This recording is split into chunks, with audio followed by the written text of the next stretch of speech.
Welcome to the Crown Yourself podcast, where together we build your empire and transform your subconscious stories about what's possible for your business, body, and life. I'm your host, Kimberly Spencer, founder of CrownYourself.com, and I'm a master mindset coach, best-selling author, TEDx speaker, known to my clients as a game changer. Each week, you get the conscious leadership strategies you need to help you reign with courage, clarity, and confidence so that you too can make the income and impact you deserve. Imagine this podcast as your royal invitation to step into your full potential and reign in your divine purpose. Your sovereignty starts here, and your reign is now. Hello, my fellow sovereigns, and welcome back to the Crown Yourself podcast. I am your host, Kimberly Spencer, and I am so excited to be here with you today because these past 6 months has been an initiation. And there have been many initiations, as I would say, over the past few years. And I think one of the keys to establishing and really claiming your sovereignty is this concept that really is an ancient concept of initiations.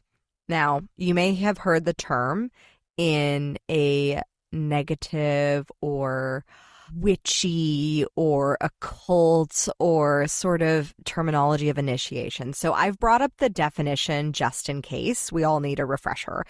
The definition of an initiation, yes, number one, it is the action of admitting someone into a secret or obscure society or group, typically with a ritual. But number two, it's also the action of beginning something. Motherhood is an initiation. We go on a period of maternity leave. Puberty is an initiation. It's supposed to be an initiation into adulthood, where we go from being a child and operating as a child into this adulthood. In the Jewish faith, you have a bat mitzvah or a bar mitzvah as your initiation to say that at the age of 13, you are now a man or a woman. There are many rituals in society that have had initiations. And I think a part of reclaiming our sovereignty is honoring that which we are being initiated into. And so often we don't celebrate that. We just kind of charge through, especially the high performers, the high achievers, which I know all of you are, or recovering high achievers like I am, where it's like we've achieved a lot. We've done a lot. But if you've just steamrolled through everything, then there is a sacredness and a reverence for that which you have achieved that has not yet been fully embodied. And for me, I constitute an initiation as an embodiment where your nervous system is now regulated at a new level, where you are able to operate with a new level of energy and performance. But that doesn't mean achievement. That just means a new level of sustained energy. So for example, when going into becoming a first-time parent, there is the initiation phase of that newborn phase of exhaustion, of dealing with the late nights and the crying and the feeding and the ups and downs and all that. And that is an initiation phase into parenthood. The same is true with being a business owner, with starting your business, with really making that decision. Because for me, when I did my TED Talk on decision-making and decision-making strategy and how to effectively decide, in it I said that to decide means to cut off. Well, when you initiate yourself into something, whether it's parenthood, whether it is being a business owner, joining the corporate workforce, joining a college, joining a fraternity, a sorority, there are processes of initiations that are okay, now you are part of the group. Now you are part of the tribe. And a lot of times in our achievement-oriented society for high performers, we forget those initiations. Doesn't mean that we're not going through them. We're just not having reverence for the moment of what we're going through. Because typically in an initiation, there is some form of challenge. I mean, I never went to college, but I did go to frat parties and sorority parties down at UCLA. And there was an initiation for the sorority sisters and for the frat brothers to go into those fraternities and sororities. A similar thing is I believe that birth, that labor and giving birth to your child, that is an initiation. It's an initiation process where you literally become a spiritual portal from the divine into the physical realm. And the fact that women have been able to do that for however long our human beautiful race has been on this planet, like the fact that we can do that, that is phenomenal. And that is an initiation process. There is the depth of love, of pushing something out of you, that you find something, whether you've had a baby or not, there is something that when you create something and it comes through you, birth is the greatest metaphor for that initiation, because there is pain, there is labor involved. And so these past 6 months for me of buying our dream home, moving again, settling in to our home and making it ours, like that whole process was a complete initiation into the context of this home. And in an initiation, because you're entering into the unknown, you're beginning something new, as the definition of initiation connotes, like the action of beginning something. And in the beginning of anything, it is funky, it is awkward, it is weird, and it can be painful. I mean, especially if you've ever experienced actual labor, like, when you first start experiencing contractions and you're like, oh, hey there. Hey, wow, okay. That was something. And it's the same as when we experience challenges and contractions in our business, in our relationships, when there is another level of initiation that is being required, especially like initiations like moving in together or getting engaged or choosing to get married. Like there is a level of commitment of like an initiation process that comes with that comes with beginning something and starting to have to behave and begin in a new way of being. And because you're being in a new way, it is unfamiliar. You are falling on your face. You are taking missteps. You are figuring it out as you go. And so you're also looking at what is it that you have to let go of? Because a lot of times in any initiation, there is an old identity to which you now no longer have. And thus there is a grieving period. And thus there is a period of allowing yourself to surrender and be in that awkward newborn phase when you are feeling and sensing and experiencing life in this whole new way. And not all initiations are created equal, obviously. Some are more intense than others. But what if we approached each day as an initiation? What if you approached your morning ritual instead as an initiation, and allowing for that act of new beginning, of choosing a new path? So recently I've been very open on my socials about kind of coming out of this grief coma, which, having lost all the family members that I lost in the past couple of years, and, moving twice, moving countries first and foremost, and then moving homes secondly, within 1 year, like that was a lot of transition. And with every major transition comes an initiation process, because you are beginning something anew. You are transitioning, you are crossing over. There is a change. There is a transformation. And thus with every transformation, just like going from not being pregnant to being pregnant, there is an initiation process of growth, of challenge. I mean, in the first trimester of pregnancy, you're getting like there's morning sickness, there is all the funky things that are happening with your body. There are all these different experiences. The same is true with like the initiation. Oh my gosh, when Spike and I got married, there was just a different level of commitment that we experienced. Very different. And suddenly there was the initiation for me, because I chose in this marriage to change my name. In my first marriage, I didn't. And that was actually quite telling for me as far as my level of commitment to the initiation of marriage was like for that first one. But for Spike, I was like, yeah, I knew we were going to have kids together. I wanted them to have the same name. didn't feel the need to carry on the Mackenzie legacy. And I was no longer really branding myself as a Mackenzie. I was very proud to kind of become one with this name of Spencer. And that initiation was a reclamation of this new identity as wife, which is different. It's a different identity. And that initiation was a lot of changes. I mean, I told Spike, I said, God forbid anything happened to us, but like, I am not changing my name back because that is a process. Like, that is one that I do not want to go through again. There are so many documents that you need to change if you choose to do that.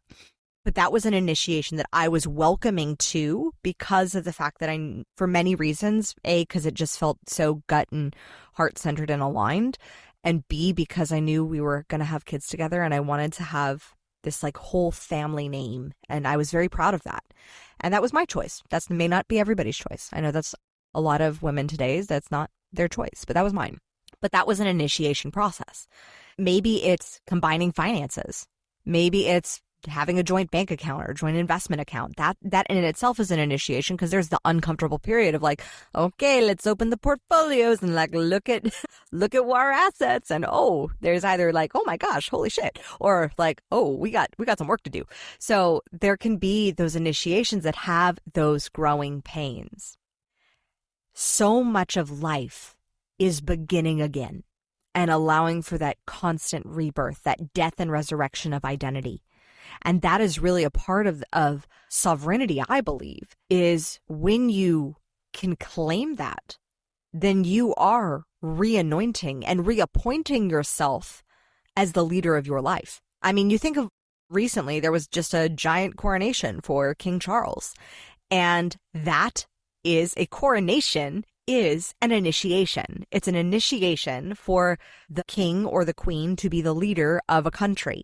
And so it is within that initiation that there are certain rituals that are performed. So as you think through the initiations that you have experienced, like for me, the initiation was buying a house. And then we had some growing pains with the challenges of, we'll share about in a future podcast about, the process of that, how we manifested our dream home. But beyond that, it's like then once we manifested it, and then it's like, oh, wait, holy shit, like we did it. Like it's ours. And now it's that process of, okay, let's claim it as ours. Let's, bring in the furniture. How do we want it to look? What's the design? What's the aesthetic? What's the vibe? What's the feel? Like, how do we make this truly feel like, what are the things that need to be fixed and the things that, we maybe weren't noticed in the, what's it called? The assessments that you do before you buy a house. Losing the word at this moment. But that whole experience of what, claiming it and initiating the house into now our family, because location has energy. Everything has energy. And so when we forget the initiation processes that we go through, whether it's initiating yourself into a new level of business, like I remember when I hit my first 6-figure year and I was initiated into a group called the Dames, that is specifically and only for 6- and 7-figure business owners and 8-figure business owners. I was like this, I knew I was celebrating with a process. I knew, I was like, I feel like I have made it because I had the qualifications to join this community. Whereas prior I hadn't. And so that for myself, I was like, I'm being initiated. When you reach a new income level, especially for women, like hitting 6 figures in your business, ladies, like when you hit that, you are being initiated into the top 15% of female-owned businesses, because only 15% of businesses make over $100,000. 15% of female-owned businesses. Now, when you hit $1 million marker, only 2% of female-owned businesses hit that. Only 2%. So there's another initiation. And then the percentage gets smaller and smaller into the billions and whatnot. So when you think of income level, like initiations are the process, I like to think of it energetically as like lightning hitting your body. And because lightning is a form of energy. And so if your body doesn't allow or process or embody, your nervous system doesn't regulate to that level that is required for an energy source to have that impact, then it kind of burns out and kind of fizzles and goes back to the lower level. It's kind of like a video game. But if you're able to face that challenge and push through and go through that initiation and feel through all those uncomfortable contractions and go through that labor, then suddenly you pass and you pass the test. And it's not, I don't like to think of it as a test because I don't think of it in terms of like educational standards of like, here's your, 5-point assessment to your initiation. But it's really like, it's an embodiment of a physiological somatic challenge that happens in your body that is part of the ritual, where you are now operating and your nervous system has regulated to operate at a new level of energy and sustained energy. So the process of initiation requires of your body to hold a greater container for energy. I heard a really great metaphor told by Lori Harder that I'm going to share with you here. And so there was a glass blower, and he had all these types and sizes of beautiful bowls and vases and jars that he had made that were of glass. And one day, this little jar of glass says, "But I want to be that one. I want to be bigger. I want to be able to hold more." And the glass blower says, "Well, if you want to hold more and have more capacity to hold more, then you're going to have to go back into the kiln. I'm going to have to put you back in there, and I'm going to have to reshape you and expand you, and you're going to have to go into the fire." And the little glass bowl thought of it for a moment and said, yeah, that's what I want. And then, so the glass blower accordingly said, okay, let's go into the kiln. And it was hot, and it was hard, and it burned and scorched, and it was stretched, and this little glass bowl was like, gosh, but then it came out and it started to cool, and suddenly it realized it was bigger and that it could hold more and it had more capacity, and it sat proudly on a new shelf at the level of the bigger bowls. And then from that new shelf, it recognized there's an even bigger bowl. There's an even bigger one. I can grow even more. And so the little glass bowl, who is now a medium-sized glass bowl, said once again to the glass blower, I want to do it again. I want to be bigger. I want to be able to hold more. And once again, the glass blower said, it's going to require you to go back into the kiln. And the medium-sized bowl said, but that was so hot. That was painful. That hurt. I was stretched. I thought I was going to break. I was in pain. And the glass blower says, well, that's what it's going to take if you want to grow bigger. And so the choice is, do you choose the initiation of going back into the kiln? Because what you want is on the other side of that initiation. And see, sometimes people don't pass their initiation rounds. Sometimes people don't. It happens a lot of time in business where suddenly things get hard and things get challenging, and they instead go back to being the small glass bowl. And like, you know what? It was more comfortable there. And that's okay.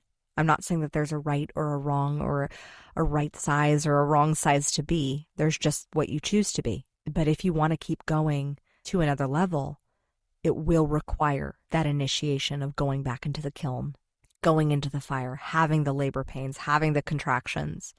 I mean, even in the story of Jesus, as I texted one of my clients the other day who was like, it's all coming. He's like, the money is coming. I feel it. It's like all of this work that I've done over all these years is finally happening. And I was like, yes.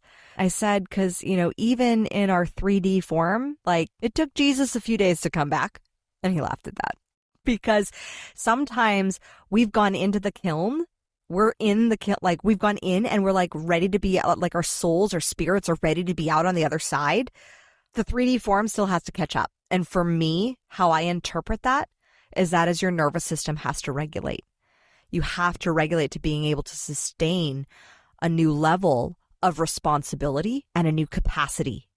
It's like when I went from being, in apartments and whatnot to owning a home and the management that comes into owning a home. And then beyond that, owning a home that also came with like 2 donkeys, now 3, and 6 goats, now 3, and 3 chickens. That's basically stayed the same, and 1 cat, now 5. So like there was a level of, and like going from an apartment to 10 acres, like there was a level of massive expansion of responsibility that I had to accept. And that basically in Native American teachings, like the land has to accept you back. The space has to accept you back. There is a dance with the space, with the land, that it has to accept you. Now, according to our squash plant outside, it's accepted us because that squash plant is trying to take over the world. And there were certain animals that we chose that both Spike and I were like, that energy of that funky goat that we called Grumpy, I was like, that ain't working for us. Like, it was hostile and it was very beholden to the former owners. And I said, okay, like, some goats got to go. And so now we have 3 goats that just love us and that just like want to play, and they love eating raisins and whatnot. But like, there was a shift of like, what are the animals that are accepting of our presence? What is the land going to say that's accepting of our presence, of honoring the land that we've been blessed with, and claiming that, and having that mutual relationship where there is a respect for it, because it's new owners, new settlers on the space. And so claiming that same mutual respect that the former owners had for the land, that was a process of initiation. Same with the house, the energy of the house. It's when you buy a house, when you buy a home, like, there is an energy of claiming it as your own, which is replacing the energy, because everything is energy, everything. And so there are still the vibrations in any home that you move into, unless it's a brand new build, that there is an energy of the former owners. And there's a clearing of that happens. In fact, one of my friends used to be a psychic. She is a psychic. She didn't used to be. She still is a psychic, but she used to be a psychic specifically for real estate, where she would like clear out energy from houses based for a very famous house flipper. And so that was what she would do, is she would clear out the energy of the former owner so that the house could be profitable. In the initiation of us growing into this house, like, that was my foundation that I put above anything. I put above the podcast. I even put it above my business, quite frankly, because for me, one of my core values is the safety and protection and love of my family. And like, that family is one of my top values. And so that piece is that I was like, I need to get them secure. I need to shift the energy, be present in the home, like, be in that space.